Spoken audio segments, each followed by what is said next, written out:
Hey, greetings, everyone. Lieutenant Colonel Alan West here, the Executive Director of the American Constitutional Rights Union and the ACRU Action Fund. And I just want to welcome you to another episode of ACRU Live Free TV.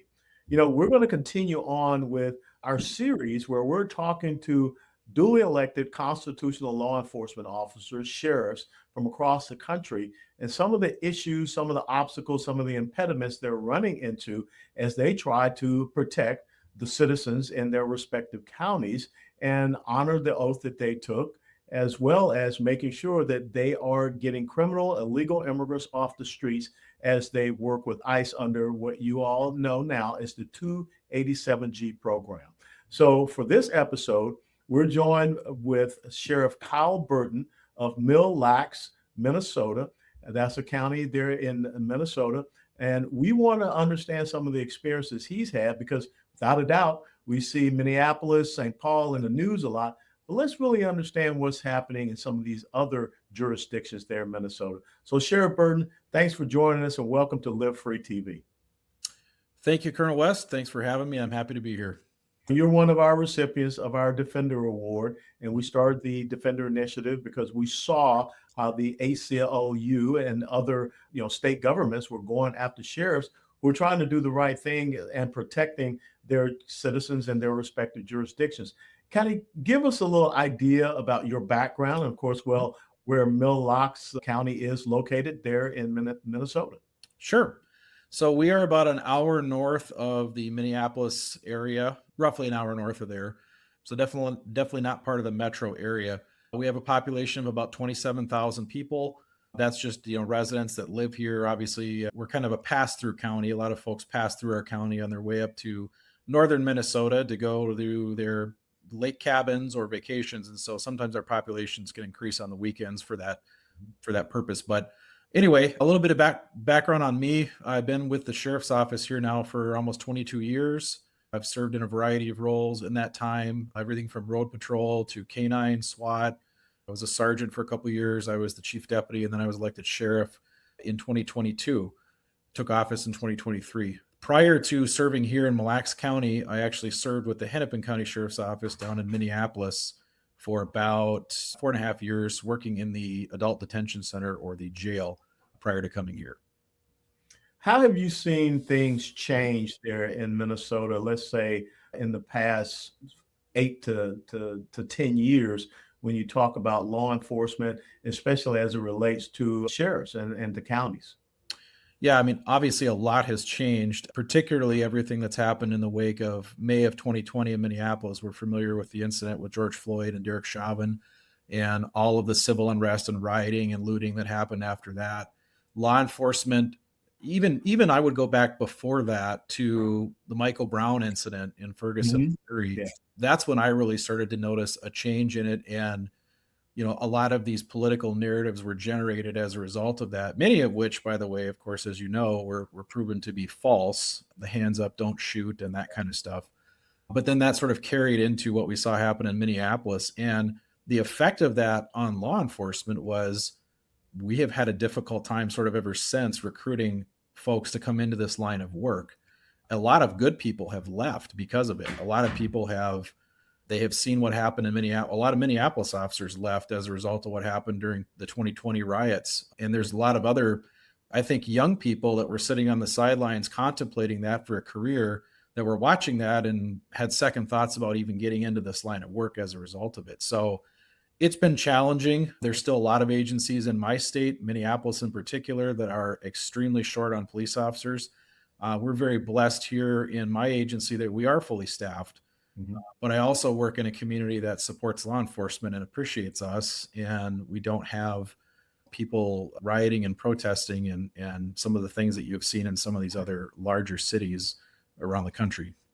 That's a very interesting point to bring up because when people think about Minnesota, they immediately go to Minneapolis, St. Paul. They immediately remember the George Floyd riots. They immediately remember the police precinct being burned down to the ground and the police having to evacuate it, and the lack of support that they got there from the mayor and even the governor.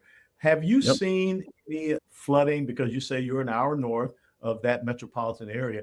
Have you seen any extension of that lawlessness or some of that criminal activity trying to bleed over into your county? We have not. And to be quite frank with you, people around here wouldn't tolerate it. And I think that's why it doesn't happen in small rural communities like this, because it just would not be tolerated by not only by law enforcement. My office certainly would have a zero tolerance policy for any of that kind of behavior, but even our local residents would not put up with it. So I think that's why you don't see it happen in a lot of the more rural parts of the country, certainly in this state. That being said, we do have a handful of people that live here in this county that, I've gotten, I guess, for lack of a better term, hate mail from over my partnership with ICE, that seem to think that that's a bad idea for a variety of reasons. And they make all kinds of, accusations that they're a bunch of racists and they're doing all these things. And therefore, how dare you partner with them? But that's a very small percentage of the population. But yeah, thankfully we don't have the type of demonstrations and out of control rioting and looting. I've had a few small groups here that have peacefully exercised their First Amendment right to protest about various things, whether it was during the Floyd riots or now with immigration enforcement. But they're very small. Most of them don't necessarily live here. And we just haven't had any of those types of problems with those particular groups. It's very interesting you say that the people refer to ICE as being racist. Well, there are Black, there are Hispanic, there are male, females. There's all different types of people that are officers with Immigrations and Customs Enforcement. I Yep. kind of get tired of that blanket, everything is racist if you don't agree with us Right. mentality.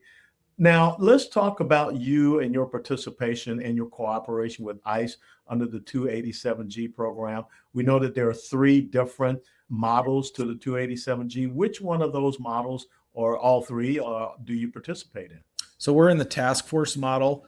And I looked at all three of those, obviously, when I was considering which one to enter into. And for us, that sort of made the most sense. We have been parts of task forces with lots of other law enforcement agencies throughout my career, both at the state, and we've assisted a lot of federal agencies too, ATF, FBI, pick your three-letter agency, we've helped them out. And so just looking at that model and the sort of the collaboration that it tends to lend itself to, of working together with agents on the ground to identify people that need to be taken into custody for removal, that model seemed to make the most sense for our agency. And that's why we joined that one. Now, have you seen any instances where you really had to work consistently, or you had some opportunities to work with ICE under that 287G program? Yeah. So since we've been a part of the task force, we have assisted in approximately 10 apprehensions with ICE, all of which, except for one of them was actually an arrest made by a local officer for some violations of Minnesota laws. That person was placed into custody. As part of that partnership, we have contact information for ICE 24/7. So I was able to make a phone call and they informed me that, yep, this person's is an alien and they are subject to final removal. We will come get them. And so in that particular case, we facilitated transfer of custody over of that alien directly to an ICE agent. And then they were just released on their local charges. And actually the county attorney ended up just dismissing them because they were fairly minor in the grand scheme of things, and the person was going to be deported shortly thereafter anyway. So it didn't make sense for him to keep an open file and try to get the person back at a later date. So, but the other 9 were all direct apprehensions with ICE agents themselves. And we had 0 issues with any of them.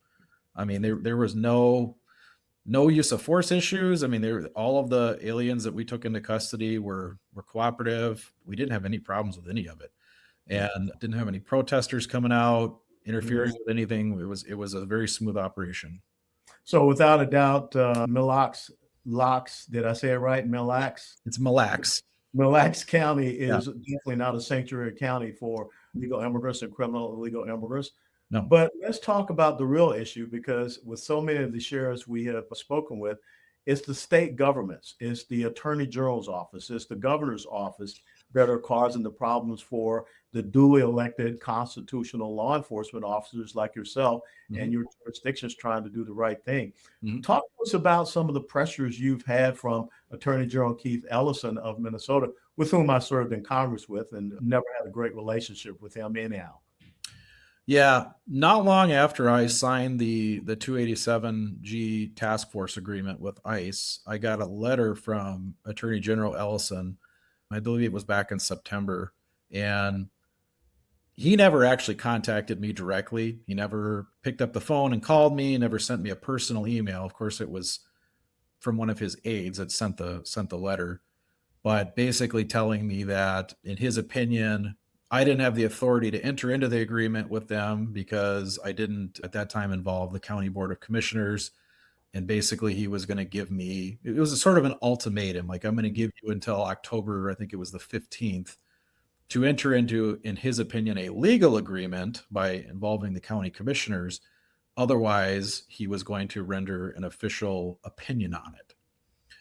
And so I read that, ignored it. I did later have a conversation with my county board. I presented to them a draft resolution of support, and still haven't really heard anything from them on that, which is kind of disappointing because I look at things like that as you either need to make a decision in support or against. Sitting there doing nothing is really not an option, especially when county commissioners, like any other elected officials, all swore the same oath that I did to uphold the Constitution, which includes, as you know, protections from invasion. And so I plan on circling back with them at some point on that. But at any rate, we continued business as usual, ignored the letter from the Attorney General. And then a few months later came his final opinion, which is probably the copy I'm sure you have, where he not only opines that sheriffs cannot enter into these agreements without the county board, which I disagree with. Minnesota statute gives sheriffs extremely broad authority as independently elected law enforcement officers to basically do what we deem necessary to keep and preserve the peace of our county. And when you see what happened in places like Minneapolis and other places across the United States where there was not cooperation and there was not collaboration, there wasn't communication, and what a disaster it was, I did not want to be in a position like that. I wanted to be proactive, and I wanted to be on the front end of all these conversations, because the reality is immigration enforcement is going to happen in your community, whether you agree with it or not. Whether it's against your political beliefs or not, doesn't matter. It's going to happen. And if you're a police chief or a sheriff, if you don't get involved in that process, you're going to have no say in what that looks like in your community. And so it was important to me that I stayed in that agreement for those reasons. And I disagree with the Attorney General that I need an action of the county board to do that. The other part of his opinion, he goes in to basically suggest that even if you do involve your county board, Minnesota law basically restricts you. You can't really do much with the agreement anyway. That being said, we do have some laws in Minnesota that have been problematic for immigration enforcement in our state specifically because of some of the wording in our state constitution, some of the wording in the statutes, where we're not allowed to hold people on an ICE detainer alone if they would have otherwise been released from custody on their local charges. And so he points that out in his letter too. That wasn't new information to us as sheriffs. We all knew that. So basically what that means is if an alien is taken into custody by local law enforcement, and let's say they're charged with a DUI, and they're put in the local county jail for the DUI, and ICE becomes aware that that alien is in the custody of our jail, they send over a detainer, basically notifying us that they would like to seek custody of that person, asking us to hold them for up to 48 hours. If 15 hours, let's say, into that detention, that alien gets released from custody, let's say the judge just releases them without bail, or they appear in court, pay a bail, and are released. If ICE hasn't come to take custody of them at that point or prior to that, legally in Minnesota, we can't hold them longer than that. So he points that out in his letter too. In the end, the whole purpose of the letter, in my opinion, was just to deter any cooperation whatsoever with federal immigration enforcement, because everything he said in there was things that we were already aware of as law enforcement leaders. It wasn't new information at all. And when you send a letter like that as the Attorney General threatening to render an opinion, that's a flex. That's what you're doing. Yeah. And the opinions of attorney generals they're not binding in the sense they're not law. It's not a ruling from an appellate court or a judge. It's the opinion of the attorney general. So that's my opinion as to why he got involved in that. And let's be honest, I mean, Keith Ellison, if you look at him, some of the public comments that we've seen him make, Walz referred to them as Gestapo. Mhm. Ellison was in a public speaking engagement, referred to them as secret police, which is just the same different name for the same thing, right? And then even I'm sure you watched some of his testimony DC recently, and he couldn't even answer basic questions on whether or not a person should be deported if they're here illegally. And it was all this, well, it depends on Well, this. and it's interesting because this is quote unquote the top law enforcement officer in the state of Minnesota. Mhm. So when you listen to what you have just said, it seems that Attorney General Ellison was publicly lying when he said that there are no obstructions or constraints or restraints on working with ICE in the state of Minnesota. Am I correct on that? That's the way I see it, because his letter and his public comments, and I will include Jacob Frey and I will include Tim Walz in that, and Peggy Flanagan, the lieutenant governor, and a bunch of other top level elected officials in our state, all at least once made public comments like what we just talked about, right? Whether it was telling people to put their bodies on the line to obstruct ICE agents, or, you know, Mayor Frey, I don't need to repeat what he said, but you heard what he said. All of those things. So for any of them to say there were no constraints or any of that is absolutely ridiculous. Because we've got the receipts, right? They say Yes. these things publicly, and they're captured on video, and we've got the receipts for them. So Now, have they enabled the American Civil Liberties Union, ACLU, to also to assault you and to attack you for your stance of upholding the rule of law? I don't know if they've enabled them, but directly, but I think indirectly, their comments and their candor absolutely does. Just like, in my opinion, their comments and their candor delegitimized federal law enforcement officers before they even got on the ground in Minneapolis to start Metro Surge.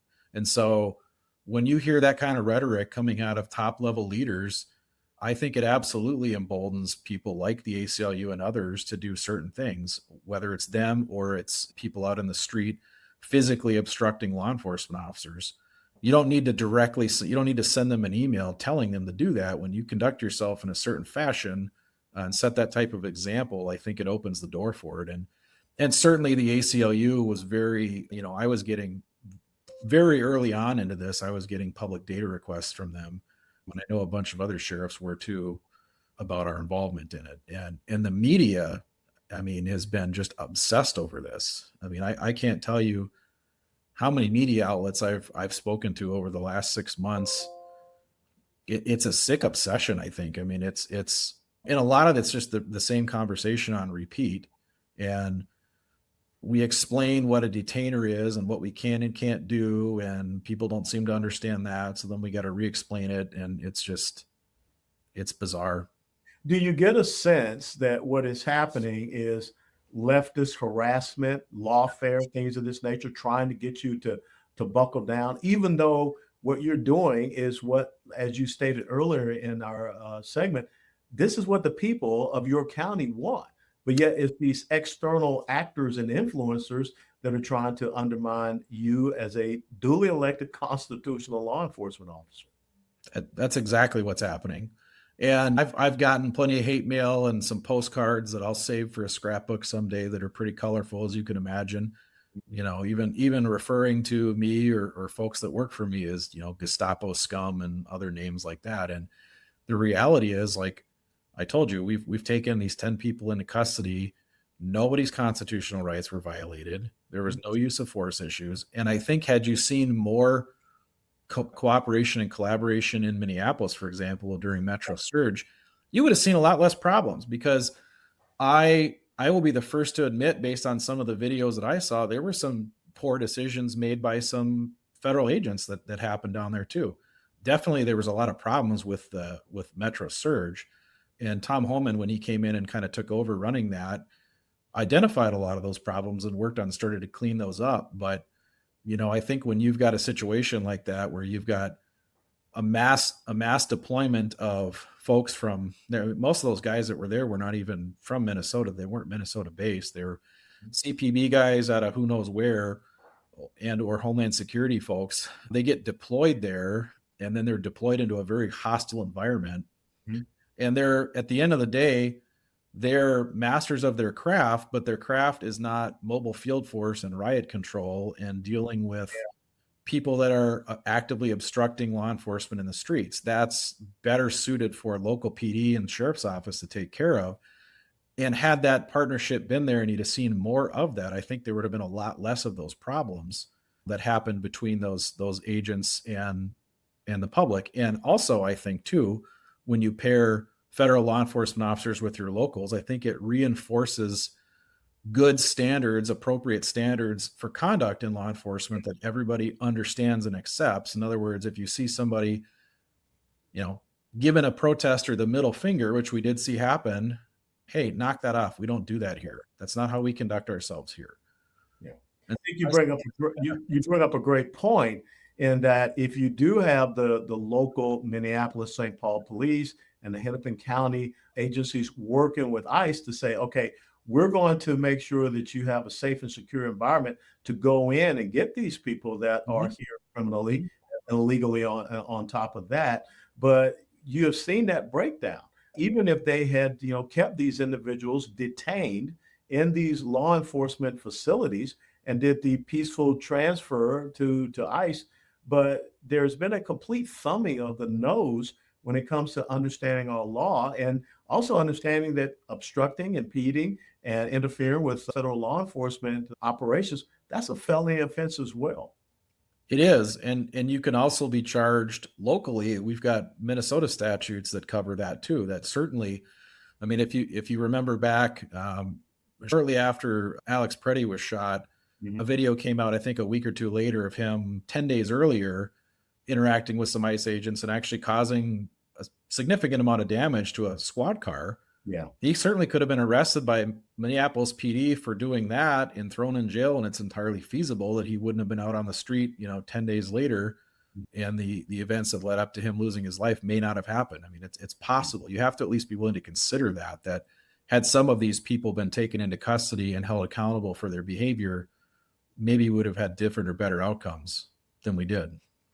I want to give you the last word, Sheriff Burton, as far as your concerns that you see, again, as a duly elected constitutional law enforcement officer, the path that we're heading down Mhm. and the disrespect to our law enforcement officers and also the disrespect to our rule of law. What are your major concerns and how do you think we can rectify this? Well, I think my major concerns are, again, going back to if we have legitimate legal law enforcement operations that have to happen, whether it's immigration enforcement or it's FBI, ATF, or your local law enforcement, whatever it is, people do have the right to peacefully protest that. And nobody is saying that you can't, but you do not have the right to put your hands on people. You do not have the right to block traffic. You can stand on the sidewalk all you want and yell "F the police" and videotape it. That's perfectly protected constitutional activity. But I think my concern is that you're going to continue to see this in cities, particularly cities that are sanctuary cities or controlled by Democrats consistently, where you have this ideology that it's okay to do this kind of stuff. And they almost encourage it by some of the candor and the rhetoric that you hear. And it puts everybody in danger because I can tell you, I've got friends that were on the ground that were Hennepin County Sheriff's deputies I used to work with that were getting rocks and bottles and stuff thrown at them too. And they were just there trying to keep the peace and contain the crowds. And these people are just foaming at the mouth. They don't care. They just see a uniform and they're lumping everybody together and they don't care who you work for. And so it makes it difficult for everybody, not just the in this case, like the federal immigration enforcement folks that were just there to do a very specific job. And so if you don't like immigration enforcement, you have the right to your opinion on that, but Mhm. go pursue changing the laws if you don't like it. Like you don't get to, that's not a problem you fix in the street. Yeah. And unfortunately it causes a lot of property damage. It causes, I can tell you from personal experience, it causes a lot of burnout in law enforcement officers. It causes a lot of us to say, you know what, the juice isn't worth the squeeze anymore to do this job. And what happens someday when all the good ones decide we're not doing this anymore? Then what are you going to be left with? Lawlessness. Yes, exactly. And in a way, maybe that's the real intention for the Marxist left, is to have lawlessness on the streets and chaos, and they can have totalitarian power and control. Sheriff Burton, thanks so much for being with us. How can people follow you? How can people support you in Mille, Minnesota? Sure. So we have a Facebook page. It's if you just go on Facebook and look up Mille County Sheriff's Office, we've got a Facebook page. We do quite a bit of content on there. You can send me an email. If you go on the county's website, there's a link to our website on there. If you just Google Mille County Sheriff's Office, it'll pull up, and there's a link to my email in there if you want to reach out to me. Those are probably the best ways to follow us and keep up with what we're doing. And certainly, hearing words of appreciation and encouragement never hurt. And I'll tell you, I get them from all over the country, particularly over the last 6 months through this cooperation with ICE. I get letters from people all over the country saying, we appreciate you and you're noticed. And speaking for cops, because I was a boot on the ground most of my career, that means a lot. Just even seeing an officer in a store, in a gas station, taking the time to say, thank you, I see you, I appreciate what you do, it means a lot. Well, please, from me, an old soldier, and the American Constitutional Rights Union, thank you to all of your deputies there in Mille. Did I say it right? Mille? You did. Mille. I finally got it right. This Georgia accent was hurting me. Absolutely. Mille County, Minnesota. And thank you for being a defender of our constitutional rights, freedoms, and liberties, and being a sheepdog out there protecting the citizens of your county. So God bless you. Thank you. And everyone, thanks so much for joining us on this episode of Live Free TV. And as the Sheriff Burton said, send a little note to some of these law enforcement officers. It's an emotionally straining for them to go out and face what they face every day, but they do it because they believe in service, sacrifice, and commitment to the principles and values, to our rule of law in this great constitutional republic that we call the United States of America. God bless you all. Till next time, stay steadfast and loyal.